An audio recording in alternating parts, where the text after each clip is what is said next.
أعوذ بالله من الشيطان الرجيم بسم الله الرحمن الرحيم السلام علیکم ورحمۃ اللہ وبرکاتہ۔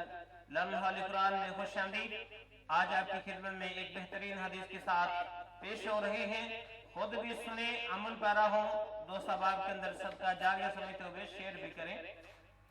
مصیبتوں پر صبر کیوں؟ حضرت ابو ہریرہ رضی اللہ تعالی عنہ سے مروی ہے کہ محمد رسول اللہ صلی اللہ علیہ وسلم آپ نے فرمایا، من یرد اللہ بہ خیرا یصب منہ، اللہ تعالیٰ جس کے ساتھ خیر و بلائی کا ارادہ رکھتا ہے اسے بیماری کی تکالیف اور دیگر مصیبتوں میں مبتلا کر دیتا ہے۔ صحیح بخاری اور اس کا نمبر۔ تو گویا کہ اگر کوئی بیماری یا کوئی تکلیف یا کوئی مصیبت آ جائے تو اس کے اندر بھی اللہ تعالیٰ کی رضا اور حکمت ہوتی ہے، ہمیں پریشان و گھبرانا نہیں چاہیے۔ آج کے لیے اتنا ہی، اللہ حافظ۔